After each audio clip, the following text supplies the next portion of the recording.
Good morning, students. Welcome back to this series of Python, where we are trying to cover class 12th Python for CBSE exam. तो अभी तक हमने देखो functions के बारे में पढ़ा था. हम चैप्टर 2 पढ़ रहे हैं अपना क्लास 12th का फंक्शंस को लेकर कंप्यूटर साइंस में, जिसमें हमने देखा था फंक्शंस क्या हैं, क्या ज़रूरत है फंक्शंस की, क्या फ़ायदे हैं, क्या नुकसान हैं, कितने तरह के टाइप्स थे. उसका मैंने एग्जाम्पल भी देख लिया था. उसके बाद हमने देखा था कि फंक्शंस मेरे 3 तरह के थे. बिल्ट इन फंक्शंस थे जो कि रेडीमेड फंक्शंस हमारे होते हैं.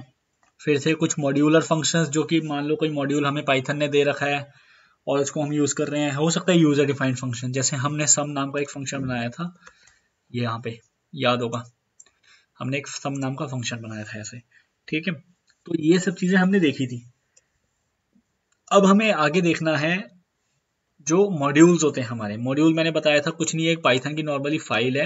ठीक है, उस फाइल के अंदर मेरे कुछ फंक्शंस हो सकते हैं, तो उन मॉड्यूल को मैं कभी भी यूज कर सकता हूँ. और मान लो कोई फंक्शन ऐसे हैं जो कि बहुत कॉमन है, जो मेरे को बार बार जरूरत पड़ती रहती है, तो उन मॉड्यूल्स को मैं मतलब पब्लिकली यूजेबल कर सकता हूँ कि भाई जो मर्जी चाहे इसको यूज कर सकता है. जैसे मैथ नाम का मॉड्यूल है. मैथ नाम का मॉड्यूल पाइथन ने मेरे को फ्री में दे रखा है, ओपन है, कि भाई उसको पता था कि भाई मैथ से रिलेटेड जो ये स्क्वायर रूट है और ये सब है, लॉगरिथमिक है, साइन कोसाइन टैन कॉट, ये सब जो चीजें हैं ये मुश्किल होती है लोगों के लिए प्रोग्राम में कैलकुलेट करना, तो क्यों ना मैं रेडीमेड दे दूं. तो इसलिए मैथ नाम के मॉड्यूल में उसने ये सारे फंक्शंस डाल रखे हैं. एसक्यूआरटी फंक्शन है, ये पता कैसे चला? क्योंकि भाई ये देखो ये पेरेंथेसिस लगे हुए ना, तो इसका मतलब है ये फंक्शन है. चलो यार ठीक है, तो हमने देख लिया कि हम मॉड्यूल बना सकते हैं, मॉड्यूल में अपने फंक्शंस भी डाल सकते हैं. जैसे पाइथन ने रेडीमेड मैथ और रैंडम नाम के मॉड्यूल दे रखे हैं, तो हमें वो दोनों मॉड्यूल्स आज पढ़ने हैं. वो किस तरह से यूज होते हैं हमें वो देखना है. ठीक है, तो ये चीज हम कोशिश करेंगे समझने की कि भाई मॉड्यूल्स हम लोग कैसे यूज करते हैं. जैसे हमने यहाँ पे देखा था बिल्ट इन फंक्शन, मतलब वो ऑटोमेटिक है, उसको मेरे को कहीं डिफाइन नहीं करना पड़ा था. याद है ना, ये हमने रन किया था जब लास्ट क्लास में, तो मैंने इनपुट फंक्शन मैंने कहीं डिफाइन नहीं किया, ये ऑटोमेटिकली रन हो जाता था. ठीक है, ऐसी प्रिंट फंक्शन है, मैंने कहीं डिफाइन नहीं किया, ये ऑटोमेटिकली रन हो गया. क्यों? क्योंकि पाइथन समझता है प्रिंट का मतलब क्या है.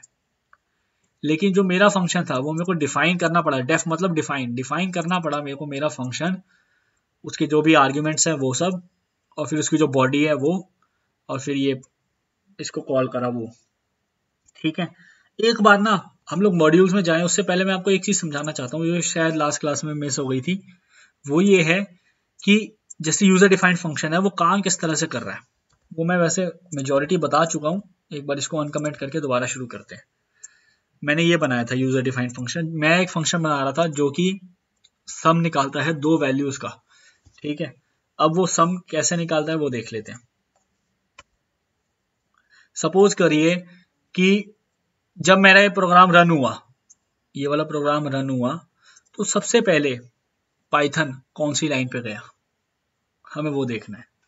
ठीक है, पाइथन सबसे पहले सबसे शुरुआत वाली लाइन पे जाएगा. उसने देखा भाई यहाँ पे हैश लगा हुआ है, इसका मतलब कमेंट है, तो इसको तो उसने स्किप कर दिया. फिर यहाँ पर गया, उसने देखा भाई यहाँ पे डेफ है और सम1 नाम का एक फंक्शन बना हुआ है, तो उसने बोला भाई ठीक है सम1 नाम का फंक्शन है. फिर वो यहाँ पर जाएगा क्या? वो यहाँ नहीं जाएगा, इस लाइन पे वो नहीं जाएगा. वो इस लाइन पे क्यों नहीं जाएगा? क्योंकि ये जो पार्ट है और ये जो पार्ट है, ये दोनों इस फंक्शन के अंदर है, इस फंक्शन की बॉडी है. ये दोनों जो है इसको हम बोलते हैं बॉडी ऑफ द फंक्शन. कैसे पता चला ये दोनों बॉडी है?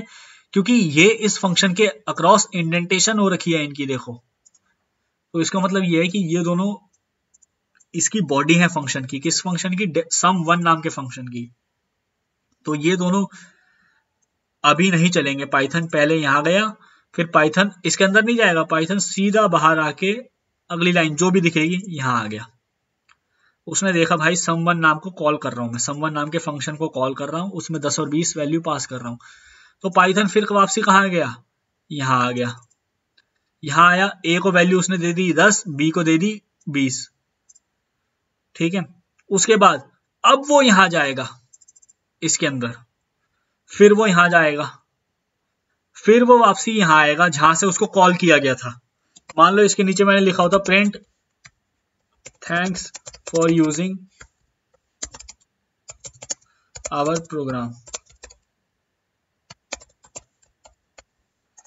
ठीक है, तो अब क्या होगा, पाइथन पहले यहां गया, यहां तो जाएगा ही नहीं, फिर सीधा यहां आया, फिर यहां से फिर वो ऊपर यहां गया, फिर इसके बाद उसने इसको सम किया, फिर इसको प्रिंट किया, यहां से प्रिंट होते, अब देखा इसने इसके फंक्शन के नीचे और कोई वैल्यू है ही नहीं, कोई और स्टेटमेंट थोड़ी है, ऐसा कुछ भी नहीं है। तो उसने क्या किया, एक किस्म से फंक्शन खत्म हो गया ऑटोमेटिक। यहाँ पे जैसे ही फंक्शन खत्म हुआ, ये देखेगा मेरे को बुलाया कहाँ गया था, मेरे को कहाँ पे कॉल किया गया था, मेरे को कॉल किया गया था यहाँ पे, तो कॉलिंग हो चुकी। अब वो उसकी अगली लाइन को पकड़ेगा यहाँ पे, क्योंकि कॉल हो चुका, यहाँ पर दोबारा जाएगा तो फिर दोबारा कॉल हो जाएगा, ये तो ऐसे फंसा रह जाएगा यहाँ पे। तो यहाँ पे कॉल एक बार हो चुका, तो वो सीधा यहाँ आएगा जैसे ही जैसे ही फंक्शन खत्म हो जाएगा, तो फिर वो यहाँ आ गया। तो एक किस्म से अगर मैं मानूं, मेरी ये लाइन नंबर सपोज करो 1 है, ये लाइन नंबर 2 है, ये लाइन नंबर 3 है, ये लाइन नंबर 4 है, और ये लाइन नंबर 5 है। तो मेरे प्रोग्राम का फ्लो ऑफ एग्जीक्यूशन क्या होगा, कैसे कैसे चलेगा। सबसे पहले वो गया लाइन नंबर 4 पे, ये कह लो 1 पे गया, फिर वो गया 4 पे, फिर वो गया वापसी 1 पे, फिर वो गया लाइन नंबर 2 पे, अंदर घुसा ना, फिर वो गया लाइन नंबर 3 पे, 3 के बाद वो फिर यहां पर आएगा क्या वापसी 4 पे, नहीं, वापसी 4 पे आएगा तो फिर दोबारा रन हो जाएगा, नहीं भाई। अब वो गया लाइन नंबर 5 पे। तो ये फ्लो ऑफ एग्जीक्यूशन है। फ्लो ऑफ एग्जीक्यूशन मतलब कि प्रोग्राम जो मेरा एग्जीक्यूट हो रहा है वो किस सीक्वेंस में हो रहा है। फ्लो मतलब सीक्वेंस, किस सीक्वेंस में हो रहा है। पहले लाइन नंबर 1 हो रही है, फिर लाइन नंबर 4 हो रही है, फिर लाइन नंबर 1 हो रही है दोबारा, फिर 2 हो रही है, फिर 3 हो रही है, फिर 5। ठीक है, इस सीक्वेंस में जो मेरा प्रोग्राम एग्जीक्यूट हो गया। ठीक है, अब इसको मैं एक बार दोबारा कमेंट मार देता हूं।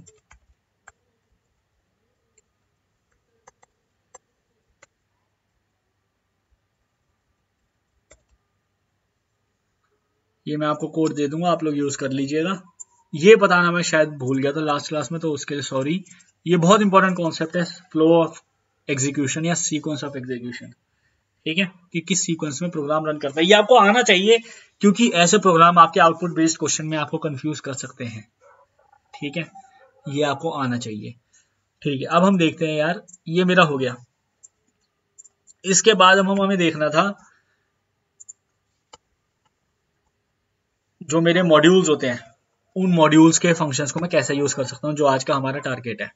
देखो, मेरे पास 2 मॉड्यूल्स है जो मेरे को पढ़ने हैं, मैथ और रैंडम।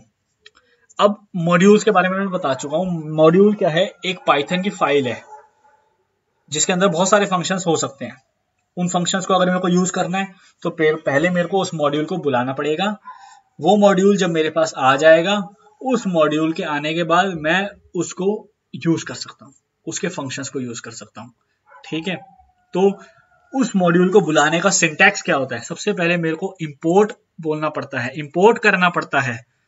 तो मेरे को इंपोर्ट नाम की कमांड देनी पड़ती है टू इंपोर्ट एंटायर मॉड्यूल। अगर मान लो मेरे को पूरा ही मॉड्यूल चाहिए मैथ नाम का, कि भाई मेरा पूरा मॉड्यूल मैं यूज करने वाला हूं, पूरे मॉड्यूल को उठा के लेके आ और मेरे पास ले आ, तो वो पूरे मॉड्यूल को इंपोर्ट कर लेगा। और अगर मेरे को स्पेसिफिक चीजें चाहिए, मेरे को पता है कि भाई ये मॉड्यूल जो है ये बहुत हैवी है, लेकिन मेरे काम का इस मॉड्यूल में सिर्फ एक फंक्शन है और उसमें 50 फंक्शन है, तो मैं पूरा मॉड्यूल क्यों उठा के लाऊं, खामखा अपना प्रोग्राम स्लो और हैवी क्यों करूं। इट इज बेटर कि भाई मेरे को जोन सा पार्ट चाहिए उस मॉड्यूल के अंदर से, जो मेरे काम की चीज है, मैं सिर्फ उसको उठा के ले आता हूँ ना अपने प्रोग्राम में, मैं पूरे को उठा के क्यों लाऊं। तो मैंने क्या करा, फ्रॉम, फिर जो मॉड्यूल का नाम होगा वो मैं बोलूंगा फ्रॉम मैथ इंपोर्ट, जोन सा भी सामान आपको यूज करना है वो, तो मैंने बोल दिया फ्रॉम मैथ इंपोर्ट SQRT। तो इसमें क्या है, कि अब मैथ मॉड्यूल से वो सिर्फ एसक्यूआरटी फंक्शन को लेके आएगा, और ये वाली जो स्टेटमेंट थी इंपोर्ट मैथ, इसमें मैथ पूरा मॉड्यूल उठा के ले आएगा। तो कितने सारे फंक्शन मेरे मैथ के अंदर हो सकते हैं, वो खामखा में जो मेरे यूज भी नहीं होने वो भी आ जाएंगे वरना। तो इसलिए हम लोगों को अगर पता है कि मेरे को कौन कौन से फंक्शंस यूज करने हैं, तो इट इज बेटर कि मैं ये वाला प्रोग्राम इस तरह से लिखूं कि भाई मेरे को कौन कौन से फंक्शंस यूज करने हैं किसी भी मॉड्यूल से। ठीक है, अब ये समझो मैथ जो है ये रेडीमेड मॉड्यूल है, ये एक पाइथन की फाइल बनाई होगी किसी ना किसी ने जो हमें रेडीमेड मिल गई। ठीक है, math.py नाम की उसने फाइल बनाई होगी किसी ना किसी ने, मैंने उसको इंपोर्ट करना है और मेरे को फिर उसको रन करना है। ठीक है, ये उसका सिंटैक्स होता है। एक बार एक बेसिक प्रोग्राम देख लेते हैं कि हम किस तरह से इंपोर्ट करते हैं फंक्शंस ऑफ मॉड्यूल्स। कौन सा मॉड्यूल हम बात कर रहे हैं? मैथ। ठीक है, अब हम मैथ मॉड्यूल के बारे में समझने की कोशिश करेंगे। सबसे पहला काम मेरा क्या होता है, मैं उसको इंपोर्ट करूंगा। इंपोर्ट किसको करना है? मेरा मॉड्यूल को। मान लो मेरे को एसक्यूआरटी निकालना है, प्रोग्राम सोचेंगे कैसे, चलो देखो, मेरे को निकालना है स्क्वायर रूट। मैंने यूजर से एक इनपुट लेना है, मैंने बोला एन इनपुट, एन नाम का वेरिएबल लेना है, n is equal to input enter any value.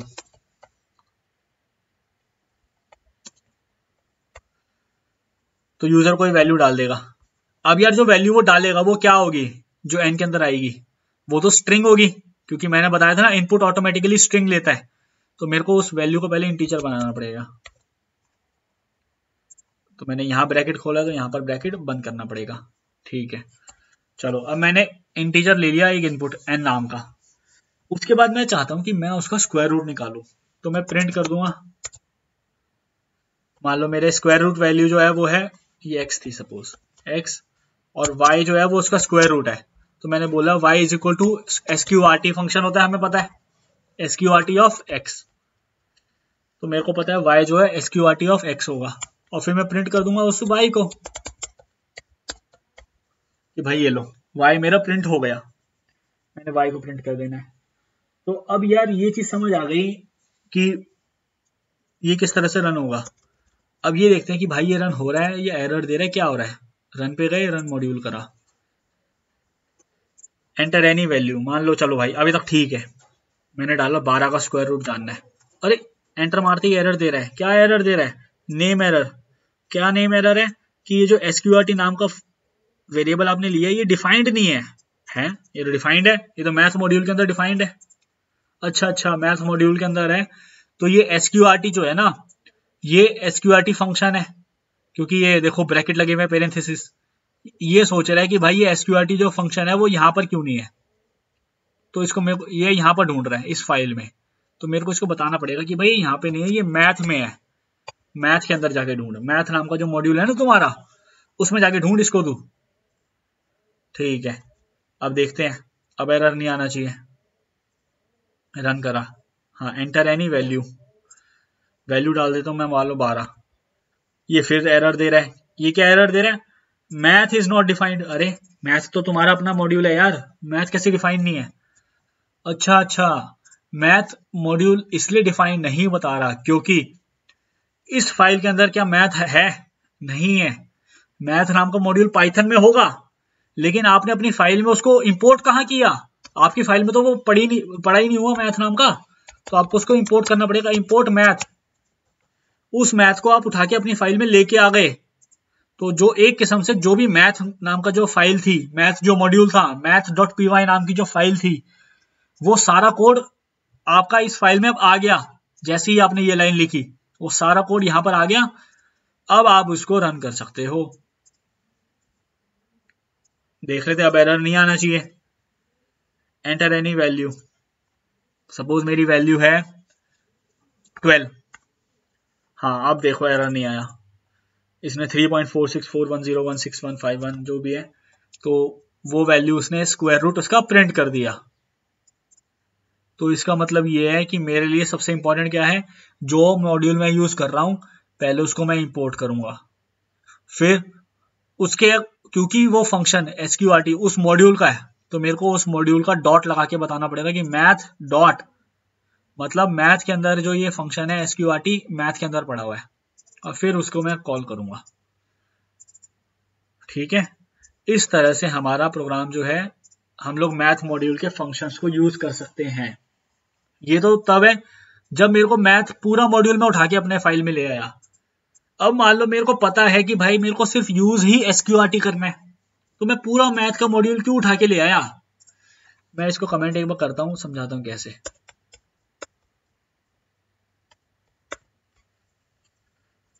Suppose कीजिए मेरे को अब जरूरत नहीं है इसकी,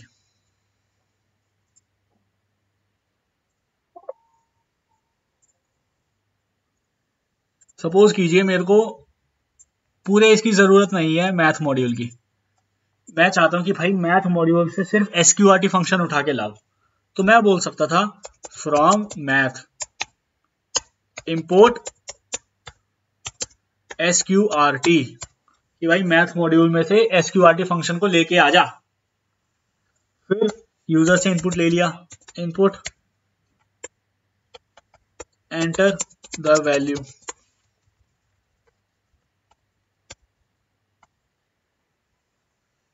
एंटर द वैल्यू, जो भी वैल्यू उसने डाली, क्योंकि इंटीजर होगा तो इसलिए मेरे को उसको इंट करना पड़ेगा, क्योंकि ये तो स्ट्रिंग देगा वरना। ठीक है, अब मैंने क्या करा, y is equal to math dot SQRT of x, और फिर मैंने प्रिंट करा दिया y, है ना। मेरे को सिर्फ एसक्यूआरटी चाहिए तो मैं मैथ से एसक्यूआरटी उठा के ले आया और फिर मैंने उसको करा दिया। अब देखते हैं क्या एरर आता है कुछ। चलो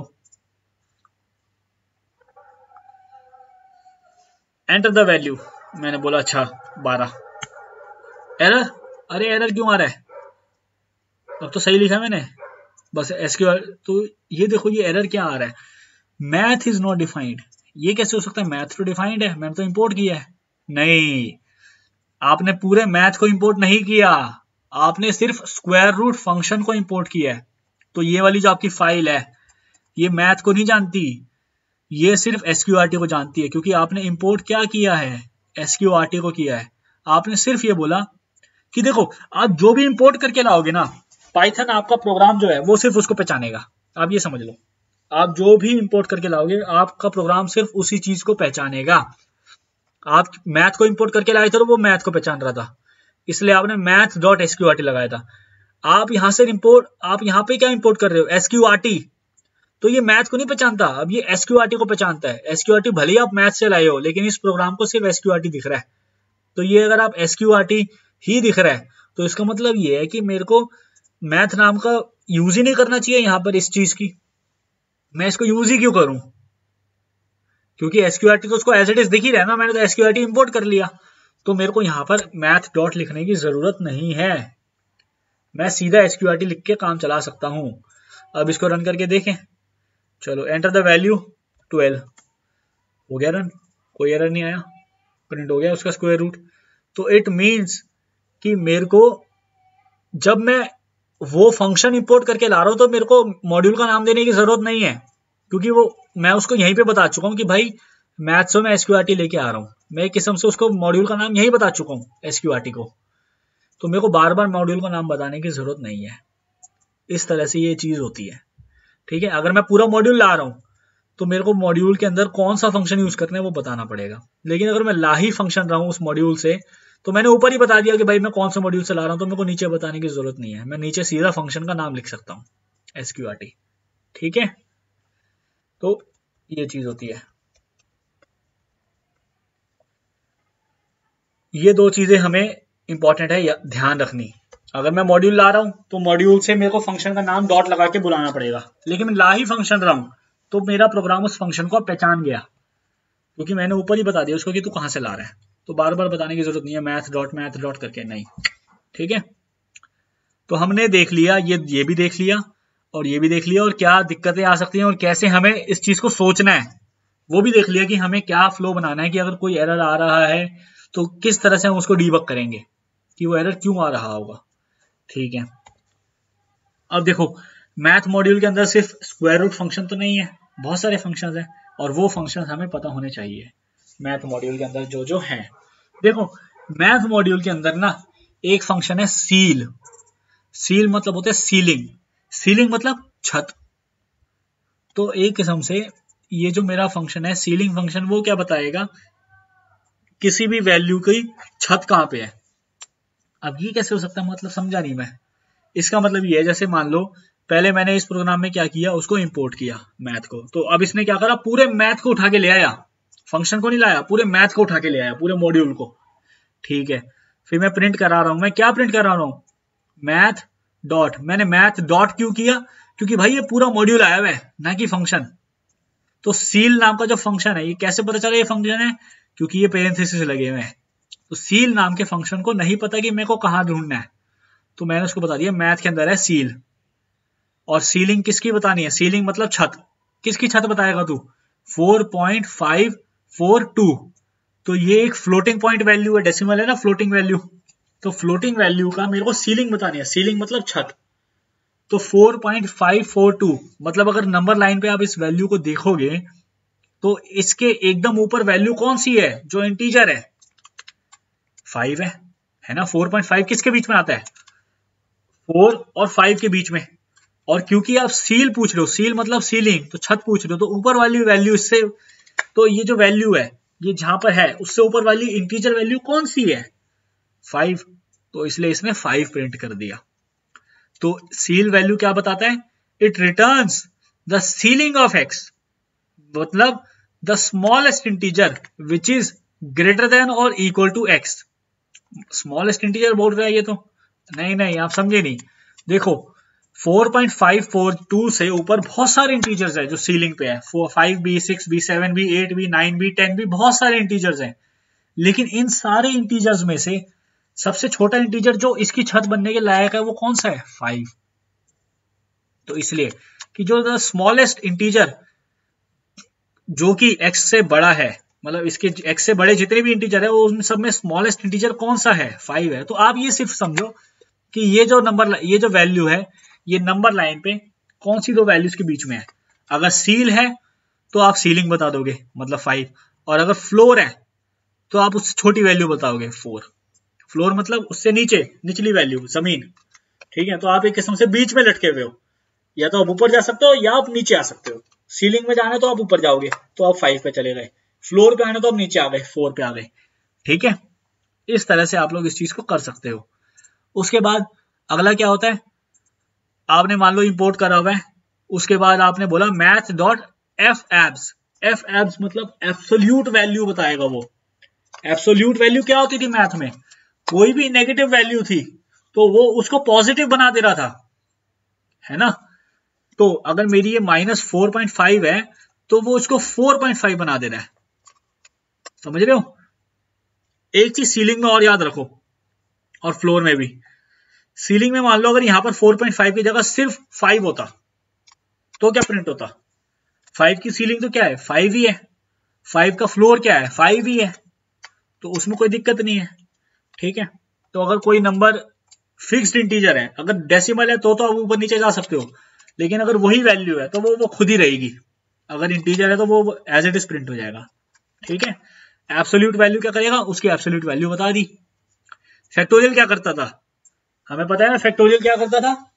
कोई भी चीज का फैक्टोरियल क्या होता है, जैसे मान लो 5 फैक्टोरियल है तो इसका मतलब है 1 × 2 × 3 × 4 × 5, मतलब 5 तक मेरे को प्रिंट मल्टीप्लाई करना है, और जो भी वैल्यू है उसको प्रिंट कर दिया। तो प्रिंट कर रहा हूं मैं मैथ डॉट, क्यों, क्योंकि मैं मॉड्यूल के अंदर जा रहा हूं इस फैक्टोरियल नाम के फंक्शन के पास, इसलिए। तो फैक्टोरियल नाम के फंक्शन के पास गया, मैंने उसको बताया कि फैक्टोरियल ऑफ 5, तो 5 का फैक्टोरियल उसने मेरे को रिटर्न करा, और उसने जब मेरे को बताया तो मैंने उसको देख लिया 120। फ्लोर हम देख चुके हैं, GCD greatest common divisor, HCF होता है ना, वही चीज। तो 18 और 16 का मैंने मैथ के अंदर जीसीडी नाम का फंक्शन है, मैंने उसको 18 और 16 दिया। मैंने बोला भाई इन दोनों का जीसीडी बताओ क्या है, उसने मेरे को बता दिया 2 है, 18 और 16 का। ऐसी स्क्वायर रूट हम देख चुके हैं। तो इस तरह से हम मैथ मॉड्यूल के फंक्शंस को यूज कर सकते हैं।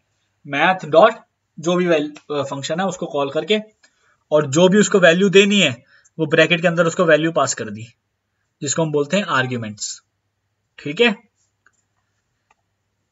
ऐसे ही देखो स्ट्रिंग के अंदर हमने देखे थे फंक्शंस,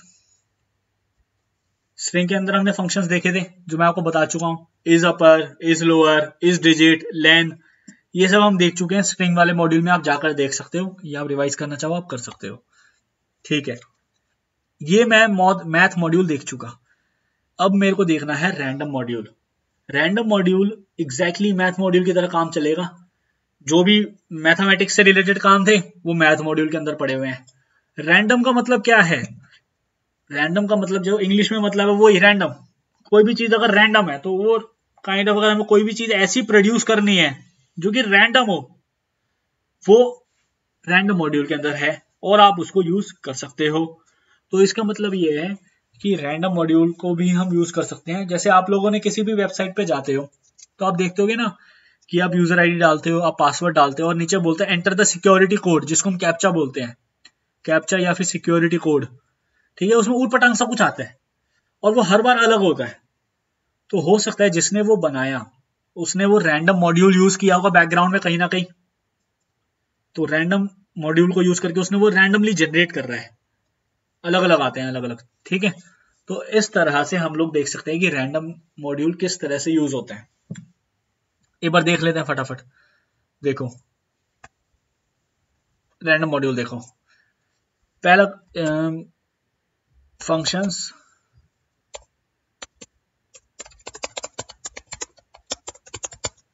ठीक है, रैंडम मॉड्यूल के मेरे को फंक्शंस यूज करने हैं, आर स्मॉल होता है सॉरी। ठीक है, रैंडम मॉड्यूल के फंक्शंस में यूज करने वाला हूं। तो सबसे पहले मेरा काम है कि मैं उसको इंपोर्ट करूं, इंपोर्ट रैंडम। रैंडम को इंपोर्ट करके लाया। रैंडम क्या है? मॉड्यूल है, एक पाइथन की फाइल है जो कि रेडीमेड मेरे को पाइथन देता है, वो एक मॉड्यूल है। तो मैं उसको इंपोर्ट करके लाया और मैं उसको अब यूज कर सकता हूं। तो इंपोर्ट रैंडम। ठीक है, उसके बाद रैंडम के अंदर भी बहुत सारे फंक्शन होंगे, एक एक फंक्शन देखते हैं और उसके बाद हम उसको करते चलते हैं। देखो रैंडम के अंदर सबसे पहले जो फंक्शन हमने पढ़ना है वो है रैंडम फंक्शन। कैसे पता चला फंक्शन है? पेरेंथेसिस लिख के।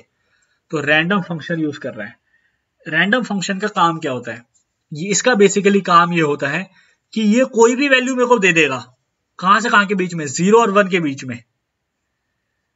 0 और 1 के बीच में रैंडम फंक्शन जो है ना वैल्यू देता है। लेकिन एक चीज याद रखनी है, ये मेरे को कभी भी 1 वैल्यू रिटर्न नहीं देगा। मतलब रैंडमली कोई भी वैल्यू दे रहा है ना, फ्लोटिंग वैल्यू कोई भी दे देगा रैंडम, लेकिन क्या वो वैल्यू 1 हो सकती है? नहीं। क्या वो वैल्यू 0 हो सकती है? हाँ। ये ध्यान रखना है कि भाई जो मेरा आउटपुट आएगा वो 0 हो सकता है, देखो इक्वल टू है 0 में, लेकिन वो 1 नहीं हो सकता। 1 से हमेशा कम होगा, चाहे 0.999999 हो जाए, लेकिन 1.0 कभी नहीं होगा। तो इसका मतलब ये है कि जो मेरा रैंडम फंक्शन है ये हमेशा एक फ्लोटिंग वैल्यू देगा, क्योंकि 1 और 0 के बीच की वैल्यू क्या होगी? डेसिमल ही तो होगी, 0 पॉइंट समथिंग करके। तो वो हमेशा फ्लोटिंग वैल्यू देगा, फ्लोटिंग। ठीक है, 1 और 0 के बीच में। इसको देखते हैं कैसे होता है। मैंने बोला x is equal to, x कोई भी नंबर है, वैल्यू है, वेरिएबल है, x is equal to random function, और फिर प्रिंट करा दिया x। अब यार ये रैंडम फंक्शन तो मैंने बनाया ही नहीं, ये तो इस रैंडम मॉड्यूल के अंदर है। तो मेरे को इसलिए यहाँ पे बताना पड़ेगा कि रैंडम मॉड्यूल के अंदर डॉट लगा के रैंडम फंक्शन है वहां जाओ आप। अब इसको इसको रन करके देख लेते हैं। देखो 0.9588, इसको मैं रीरन करता हूं, 0.9761, इसको दोबारा रन करता हूं। देखो हर बार अलग नंबर आ रहे हैं, 0.518, 0.976, 0.9588। इसका मतलब ये है कि भाई रैंडम जो मॉड्यूल है, ये जो रैंडम फंक्शन है, ये हमेशा रैंडम वैल्यू दे रहा है। देखो पहले ये दी, फिर ये दे रहा है, फिर ये दे रहा है, हर बार अलग अलग वैल्यू दे रहा है। और दूसरी चीज इसमें क्या खास है कि ये हमेशा फ्लोटिंग वैल्यू दे रहा है, पॉइंट डेसिमल वैल्यू दे रहा है। इसकी वैल्यू 0.0 आ सकती है कभी कभी, लेकिन 1.0 कभी नहीं आएगी, ये भी ध्यान रखना है। ठीक है, तो ये हमें पता होना चाहिए। तो ये पहला फंक्शन हो गया, ठीक है, रैंडम मॉड्यूल का। रैंडम मॉड्यूल का अगला फंक्शन देख लेते हैं। अगला फंक्शन कौन सा है? Rand int. Rand int a, b। इसका मतलब ये है कि ये रैंड इंट नाम का जो फंक्शन है, ये दो वैल्यूज या दो आर्ग्यूमेंट या दो पैरामीटर लेगा ए नाम का और बी नाम का, उसके अंदर कोई ना कोई वैल्यू होनी चाहिए ए और बी नाम की। ए और बी मतलब कोई भी वैल्यू होनी चाहिए जो कि इंटीजर्स हो, ठीक है, जो कि नंबर्स हो, ठीक है। इसको देख लेते हैं क्या करता है। रैंड इंट बेसिकली क्या करता है, कोई भी रैंडम नंबर, रैंडम इंटीजर बनाता है। जैसे रैंडम क्या कर रहा था, 0.0 और 1 के बीच की वैल्यू दे रहा था, तो वो ऑटोमेटिकली फ्लोटिंग ही होगी। रैंड इंट, ये नाम ही बता रहे कि मैं इंटीजर दूंगा, रैंडम इंटीजर, तो ये इंटीजर देगा ए और बी के बीच में, जिसमें सपोज करो मैंने दिया रैंड इंट 15,20, तो ये 16, 17, 18, 19, इन चारों में से कोई भी वैल्यू दे सकता है। क्या 15 और 20 भी दे सकता है? हाँ दे सकता है। इसका मतलब ये है रैंड इंट जो है 15 से 20 अगर मैं लिख रहा हूं इस तरह से रैंड इंट में, तो इसका मतलब ये है कि 15, 16, 17, 18, 19, 20, इन 6 वैल्यूज में से वो कोई भी वैल्यू, कोई भी इंटीजर प्रिंट कर देगा रैंडमली। इसको भी रन करके देख लेते हैं फटाफट एक बार। मैंने इंपोर्ट किया रैंडम मॉड्यूल, फिर मैंने एक वेरिएबल बनाया जो कि रैंडम मॉड्यूल के अंदर मेरे को जाऊंगा और रैंड इंट नाम का फंक्शन कॉल करूंगा। उसमें मेरे को 2 वैल्यूज पास करनी है, 10, 20, और फिर मैंने प्रिंट कर देना उस x को। इसको रन करके देख लेते हैं। इसको रन करा यदि मैंने, तो मैंने पहली बार मेरे पास आ गया 17, दोबारा रन करें, अगली बार आया 11, दोबारा रन करें, अगली बार आया 16, दोबारा रन करते हैं, अगली बार आ गया 12, दोबारा रन करो, अगली बार आ गया 19। इसका मतलब ये है कि भाई मैं जितनी बार रन कर रहा हूं, जो रेंज मैंने दी है 10 से 20, उसी के बीच की वैल्यूज आ रही हैं। और देखो 10 भी आ गई वैल्यू, सिर्फ बीच की वैल्यूज नहीं आ रही, ये वैल्यूज इंक्लूडेड हैं, ये वैल्यूज भी आ सकती हैं उनके बीच में। पहली बार 17, 11, 16, 12, 19, 10, तो ये वैल्यूज भी आ सकती हैं मेरी। तो रैंड इंट बेसिकली हमेशा इंटीजर वैल्यू रिटर्न करेगा जो कि इन दोनों को इंक्लूड कर सकती हैं, ठीक है।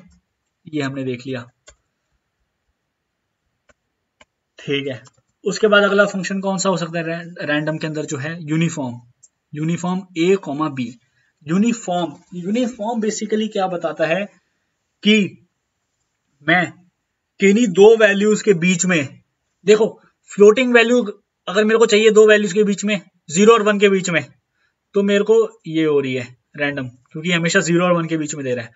रैंड इंट क्या कर रहा है, 2 इंटीजर के बीच की वैल्यूज दे रहा है हमेशा, 2 इंटीजर के बीच की वैल्यूज, या 2 इंटीजर वो दोनों भी हो सकते हैं, ठीक है। लेकिन अगर मैं चाहूं 2 नंबर्स के बीच की वैल्यू वो फ्लोटिंग भी हो, ये तो सिर्फ इंटीजर दे रहा था रैंड इंट, 15 और 20 लिख रहा हूं तो 15, 16, 17, 18, 19, 20 दे रहा है। मैं चाहता हूं कि भाई आप 15.7538 क्यों नहीं दे रहे, आप 16.3 क्यों नहीं दे रहे, आप 18.4 क्यों नहीं दे रहे। मैं चाहता हूं कि भाई आप डेसिमल वैल्यूज भी दो इन 2 वैल्यूज के बीच की। तो ऐसे केस में आप यूनिफॉर्म फंक्शन को यूज कर सकते हो। यूनिफॉर्म फंक्शन बेसिकली कोई भी रैंडम फ्लोटिंग नंबर देगा इन 2 वैल्यूज के बीच का, जो भी आप वैल्यूज पास करोगे। और क्या ये 2 वैल्यूज इंक्लूड होंगी? बिल्कुल होंगी। मतलब अगर आपने रैंड इंट की जगह यूनिफॉर्म लिखता है और यूनिफॉर्म 15,20 लिखोगे, तो वो 15.0 भी दे सकता है, 15 और 20.0 भी दे सकता है, और इनके बीच की फ्लोटिंग वैल्यू तो दे ही सकता है 15.8, 16.365, कुछ भी। तो अगर आपको 2 वैल्यूज के बीच के इंटीजर चाहिए तो आप रैंड इंट यूज करोगे, और 2 वैल्यूज के बीच के आपको रैंडम कोई भी फ्लोटिंग वैल्यू भी चाहिए तो आप यूनिफॉर्म यूज करोगे, ठीक है। आप ये इसके एग्जांपल खुद देख लीजिएगा, बहुत आसान है, सिंपल है और बहुत इजी है। एग्जैक्टली सिमिलर है, रैंडम को इंपोर्ट करा, फिर यूनिफॉर्म फंक्शन को कॉल कर दिया इस तरह से, रैंडम डॉट यूनिफॉर्म और 10,100, तो अब 10 और 100 के बीच की कोई भी वैल्यू जो फ्लोटिंग होगी वो प्रिंट हो जाएगी, ठीक है। उसके बाद आता है rand range. Rand range basically बताता है, जैसे रेंज फंक्शन था हमारे पास, हम रेंज फंक्शन में क्या करते थे, स्टार्ट, स्टॉप, स्टेप, ठीक है। तो ऐसे ही रैंड रेंज में भी क्या होगा, स्टार्ट, स्टॉप और स्टेप, ठीक है। ये बेसिकली एक रैंडमली सेलेक्टेड एलिमेंट बताइए। देखो रेंज फंक्शन क्या बनाता था आपका, मान लो आपने लिखा रेंज, आप लिखते थे रेंज, स्टार्ट में आपने लिखा 1, स्टॉप में आपने लिखा 10, स्टेप में आपने लिखा 3। तो जब आप ये लिखते थे तो आपको क्या रिटर्न होता था, आपको रिटर्न होता था एक लिस्ट जिसमें वैल्यू स्टार्ट से लेकर स्टॉप तक होती थी और स्टेप 3 के लेने हैं। तो 1 कॉमा फिर 3 के स्टेप लिए 4, फिर 3 का स्टेप लिया 7, फिर 3 का स्टेप लिया तो 10 आ जाएगा, लेकिन 10 तक मैं जा नहीं सकता क्योंकि स्टॉप से मेरे को एक कदम पहले रुक जाना होता है। तो मेरे पास ये वाली लिस्ट बन गई जब मैं रेंज 1 10 3 बोलता था। ठीक है, अब अगर इस केस में मैं बोल दूं रैंड रेंज 1 10 3, तो ये बेसिकली मेरे को क्या करेगा, ये मेरे को एक रैंडम नंबर देगा। रैंड है तो रैंडम तो देगा ही देगा, रैंडम नंबर देगा। कैसा नंबर देगा, किस तरह का नंबर देगा, from this list, from this list, from एक किस्म से ये लिस्ट क्या है 1 10 3, दैट इज जो ये लिस्ट थी मेरी 1 4 7। तो इन 3 वैल्यूज में से मेरे को कोई भी वो रैंडम वैल्यू उठा के दे देगा। समझो इस बात को, मैंने बोला रेंज रैंड रेंज 1 10 3, तो रेंज फंक्शन दिख रहा है इसमें मुझे कहीं ना कहीं, तो ये रेंज वही वाला वैसा सही है जैसा हमने पढ़ा था, जो हम पहले देख चुके पिछली क्लासेस में। तो स्टार्ट स्टॉप और स्टेप, तो इसका मतलब ये है कि 1 से स्टार्ट करेगा 10 तक जाएगा, 3 के स्टेप्स लेगा, तो एक ऐसी सी लिस्ट बना देगा, ऐसी सी। ठीक है, तो ऐसी सी लिस्ट बना देगा वो। ठीक है, ऐसी सी लिस्ट बना देगा क्योंकि मैंने स्टार्ट स्टॉप स्टेप बोल दिया। अब ये इस लिस्ट में से रैंडम नंबर उठाएगा जो लिस्ट बना दी। ठीक है, तो ये इंपॉर्टेंट है, from this list,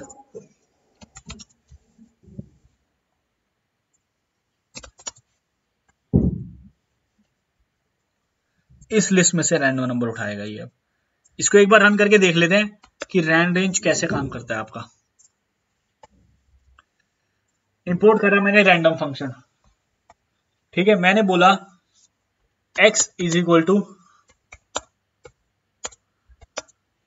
random, module के अंदर रैंड रेंज फंक्शन है उसको कॉल करना है। ठीक है, ब्रैकेट बना दिए और फिर ब्रैकेट के अंदर गया, मैंने बोला 1 स्टार्ट स्टॉप स्टेप। तो स्टार्ट स्टॉप स्टेप जैसे ही मैंने किया तो एक किस्म से लिस्ट बन गई ऑटोमेटिकली।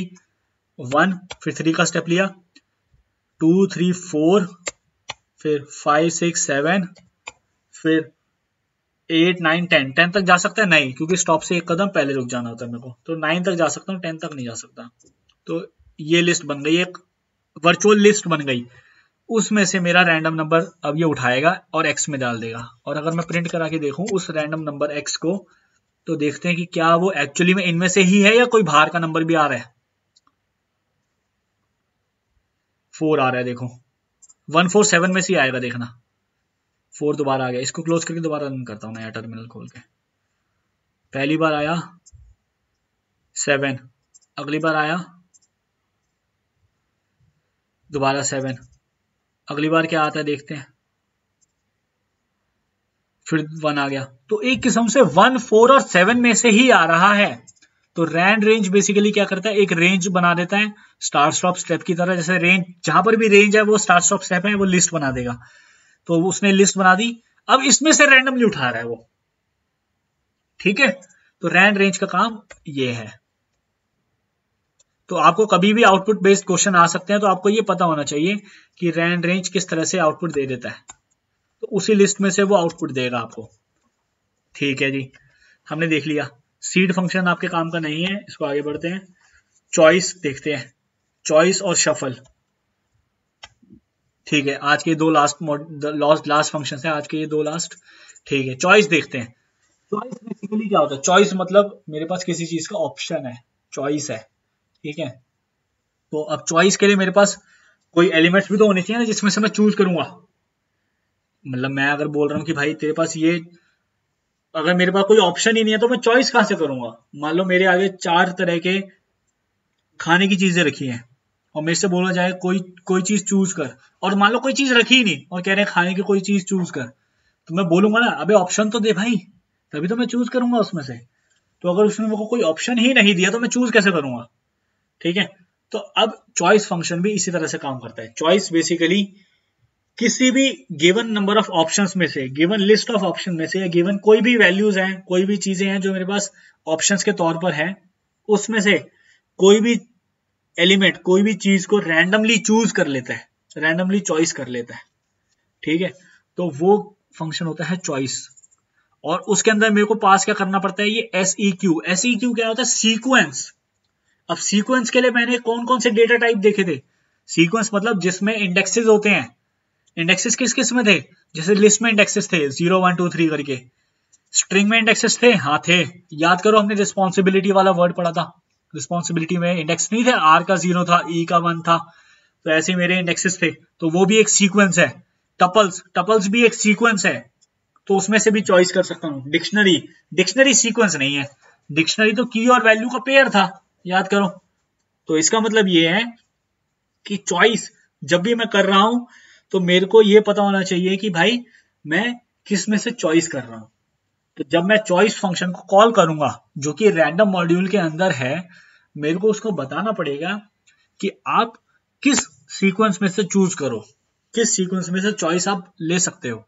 जैसे एग्जांपल देखो, मैंने यहाँ पर पहले क्या किया, इंपोर्ट तो करना ही पड़ेगा क्योंकि आप बाहर का मॉड्यूल यूज कर रहे हो। आपने इंपोर्ट किया, फिर आपने एक लिस्ट बता दी, फिर आपने क्या किया, प्रिंट करा रैंडम डॉट चॉइस, और आपने वो लिस्ट पास कर दी। वो सीक्वेंस है, लिस्ट सीक्वेंस होती है क्योंकि उसमें इंडेक्सेस होते हैं 0 1 से लेकर, इसका इंडेक्स है 0, इसका 1, इसका 2। ठीक है, तो आपने पास कर दिया। तो कहने का मतलब ये है कि आपने ये लिस्ट में से इसको चॉइस करने को बोला, तो अब ये चॉइस क्या है, इसमें से लिस्ट में से चूज करेगा। तो 10 भी प्रिंट कर सकता है, 22 भी प्रिंट कर सकता है, 55 भी और 44 भी। तो पहली बार इसने 22 करा, हो सकता है अगली बार 44 कर दे, फिर दोबारा 44 कर दे, फिर 55 कर दे। तो रैंडमली कुछ भी प्रिंट कर सकता है। तो ये बार फटाफट से चॉइस का एग्जांपल देख लेते हैं। सपोज कीजिए मैंने पहले तो इंपोर्ट करना है क्योंकि चॉइस जो है रैंडम का है। ठीक है, चॉइस याद रखना है, choice, uniform, rand range, rand int, random, ये क्या है, उसके हैं रैंडम मॉड्यूल के फंक्शंस है, क्योंकि इनका मैथ से कुछ काम थोड़ी है, तो रैंडम चीजें हैं। चॉइस इसमें से रैंडमली कुछ भी चूज कर। जैसे मैंने मान लो, जैसे हम बचपन में खेलते थे कि हमने 4 कटोरियां उल्टी रख के कर दी और हमने बोला कि भाई इस कटोरी में से एक में जो है टॉफी रखी है, तो रैंडमली चूज कर, तो अगर आपने उठा ली तो आपकी वो टॉफी आपको मिल जाएगी। तो इस तरह का रैंडमली आप चॉइस करते थे, तो आपके पास कोई सीक्वेंस होनी चाहिए थी। चलो मैंने बोला पहले x is equal to random module के अंदर चॉइस फंक्शन जो है उसको कॉल कर रहा हूं, लेकिन और फिर प्रिंट कर दे रहा हूं मैं x को। ठीक है ना, मैंने रैंडम मॉड्यूल को कॉल किया और चॉइस को कॉल किया, और मैंने जो भी वैल्यू आई उसको x में डाल के उसको प्रिंट कर लिया। चलो अब रन करके देखें। यार ये तो एरर दे रहा है। एरर क्या दे रहा है कि choice is missing one required positional argument, कि भाई एक आर्ग्यूमेंट जरूरी है, SEQ। अरे मैंने सीक्वेंस तो दी ही नहीं इसको यार। अच्छा, ये चॉइस करेगा किस में से, मेरे को उसको बताना पड़ेगा। मैं इसको बता दिया माई लिस्ट या डमी लिस्ट नाम का वेरिएबल है, उसमें से चॉइस कर। लेकिन डमी लिस्ट नाम का वेरिएबल है किधर, वो तो मैंने दिया ही नहीं कहीं पे। तो मैंने डमी लिस्ट नाम का एक वेरिएबल बनाया जिसमें से वो चॉइस करेगा 10 20 30 40 50 60। सपोज ऐसे कुछ भी आप वैल्यू डाल सकते हो, आप स्ट्रिंग भी डाल सकते हो, हेलो वर्ल्ड, कुछ भी वैल्यू डाल सकते हो लिस्ट में। ठीक है, तो अब इन सब इस लिस्ट में से ये रैंडमली चॉइस करेगा और उसको प्रिंट कर देगा। देखिए रन करके, पहली बार 40 आया, दोबारा रन करते हैं, अगली बार 50 आया। देखो उसी लिस्ट में से वैल्यू आएगी, उसी में से चॉइस होगी। अगली बार 60 आया, अगली बार फिर से 40 आ गया, फिर 20 आ गया, फिर 10 आ गया। कुछ भी वैल्यूज आ रही हैं, कुछ भी रैंडमली वैल्यूज आती रहेंगी आपके पास, लेकिन वैल्यू आएगी कहां से, इसी लिस्ट में से जिसमें से आपने इसको चॉइस करने को बोला है। ठीक है, तो हेलो भी आ सकता है और वर्ल्ड भी आ सकता है, क्योंकि वो भी तो इस लिस्ट का एलिमेंट ही है यार। ठीक है, तो इस तरह से हमारा चॉइस जो है वो काम करता है। चलो नेक्स्ट देखते हैं। नेक्स्ट जो लास्ट फंक्शन हमें पढ़ना है रैंडम मॉड्यूल में वो है ये शफल। शफल मतलब क्या होता है? मिक्स कर देना, शफलिंग कर देना। शफलिंग मतलब मिक्स कर देना बहुत सारी चीजों को। जैसे हम लोग कार्ड्स को करते हैं शफल, हम बोलते हैं कार्ड्स को शफल कर दिया, तो वो क्या करता था, कार्ड्स में हम लोग शफलिंग कर देते थे, जिसमें नॉर्मली हम बोलते हैं कार्ड्स की पीस मार दी, ताश पीस दी है, ठीक है, पिस्सी मार देना, लाइक वैसे शफलिंग कर देना। तो मैं इस चीज में क्या रैंडमली शफल कर सकता हूँ? बिल्कुल, वो भी तो रैंडम शफलिंग होती थी कार्ड्स की। तो वैसे ही हम लोग रैंडमली शफल कर सकते हैं किसी भी सीक्वेंस को, ठीक है। इसमें भी ब्रैकेट में आना चाहिए SEQ, दे नहीं रखा, सॉरी, कि मेरे को किस चीज को शफल करना है बताना तो पड़ेगा ना ब्रैकेट में। तो मैंने क्या करा, इंपोर्ट करा रैंडम मॉड्यूल पहले, फिर मैंने बोला कि मेरे को किस चीज को शफल करना है, तो मैंने वो लिस्ट बता दी, और फिर मैंने उसको रैंडम डॉट शफल और लिस्ट, मैंने बोला इस लिस्ट को शफल कर दे। तो ये अब जब मैं लिस्ट को दोबारा प्रिंट करा के देख रहा हूं तो देखो लिस्ट शफल हो गई, 44 पहले आ गया, 55 बाद में चला गया। मैं फिर दोबारा शफल कर रहा हूं तो देखो 44 पहले आ गया, 22 बाद में चला गया, 55 और पीछे चला गया। तो ये शफलिंग हो गई। तो अब यार एक बात बताओ, क्या मैं स्ट्रिंग्स को शफल कर सकता हूं? नहीं कर सकता, क्योंकि स्ट्रिंग्स तो इम्यूटेबल है, वो एरर दे देगा। शफल मतलब आप किसी चीज को चेंज कर रहे हो, उसी चीज को आप बार बार शफलिंग कर रहे हो। तो आप स्ट्रिंग्स को शफलिंग नहीं कर सकते भले ही वो एक सीक्वेंस है, टपल्स को शफलिंग नहीं कर सकते भले ही वो एक सीक्वेंस है। क्यों? क्योंकि ये दोनों इम्यूटेबल हैं। सिमिलरली आप डिक्शनरी को शफलिंग नहीं कर सकते। डिक्शनरी तो यार वैसे भी क्या बोलते हैं, सीक्वेंस है ही नहीं, तो उसकी शफलिंग की बात ही नहीं आती। तो कहने का मतलब है आप सिर्फ एक लिस्ट को ही शफल कर सकते हो पाइथन में। तो आप उसको शफल कर सकते हो इस तरह से, random dot shuffle function call करके। शफल मतलब मिक्स हो जाएगी, मतलब वो आगे पीछे हो जाएंगे एलिमेंट, शफलिंग हो जाएगी, ठीक है। तो इस मॉड्यूल में हमने जो लेक्चर था, इस लेक्चर में हमने 2 मॉड्यूल्स देखे जो कि क्लास 12th के बहुत इंपॉर्टेंट मॉड्यूल्स हैं और पेपर में बहुत चांसेस हैं इसमें से क्वेश्चन आने के। तो प्लीज इन दोनों मॉड्यूल्स को एक बार ढंग से रिवाइज करना। बहुत ईजी है, कुछ नहीं है, सब जगह एक ही काम है, इंपोर्ट करना है और फिर उसके फंक्शन को कॉल करना है और प्रिंट कर देना है, वही चीज हो रही है। बस ये ध्यान रखना है कि भाई कौन सा फंक्शन क्या करता है। एक बार फटाफट रिकैप कर लेते हैं। मैथ मॉड्यूल में सील क्या कर रहा था, किसी भी वैल्यू की सीलिंग बता रहा था। एफ क्या कर रहा था, एब्सोल्यूट वैल्यू बता रहा था। फैक्टोरियल बता रहा था। फ्लोर की मतलब नीचे की वैल्यू बता रहा था। GCD उसका HCF बता रहा था। SQRT उसका स्क्वायर रूट बता रहा था। फिर उसके बाद रैंडम में रैंडम क्या बता रहा था, 0 और 1 के बीच की वैल्यू बता रहा था। रैंड इंट क्या बता रहा था, कोई भी इंटीजर दूंगा इन 2 वैल्यूज के बीच का। यूनिफॉर्म बता रहा था कि मैं कोई भी फ्लोटिंग वैल्यू दूंगा इन दोनों के बीच का, ठीक है। रैंड रेंज बता रहा था कि भाई मैं एक रेंज बना दूंगा, लिस्ट बना दूंगा स्टार्ट स्टॉप स्टेप लेके और उसमें से रैंडम वैल्यू दूंगा। उसके बाद चॉइस बता रहा था कि भाई मेरे को एक आप सीक्वेंस दो, चाहे वो लिस्ट हो, स्ट्रिंग हो, टपल हो, और उसमें से मैं चॉइस करूंगा। और शफल बता रहा था कि आप मेरे को कोई भी वैल्यू दो सीक्वेंस, उसको मैं शफल कर दूंगा। अब शफलिंग सिर्फ लिस्ट की ही हो सकती है, स्ट्रिंग और टपल की नहीं हो सकती। तो इसलिए हम कहेंगे कि this function randomly orders the element only in a list, ठीक है। तो यार ये 7-8 फंक्शन हैं जो हमने पढ़े आज, और ये बहुत इंपॉर्टेंट फंक्शन है, ये आपको पता ही होने चाहिए। प्लीज इसको ढंग से रिवाइज करना। कोई भी डाउट आए आप मेरे से डायरेक्ट कॉल करके मेरे से आप पूछ सकते हैं। मेरे को बहुत खुशी होगी अगर आप मेरे से डाउट पूछेंगे, तो मुझे भी जानने को मिलेगा कि मेरी कोई गलती रह गई है, कोई कमी रह गई है, तो मैं आगे से उस चीज को कवर अप करने की कोशिश करूंगा। तो thank you again for watching this video. Have a nice day.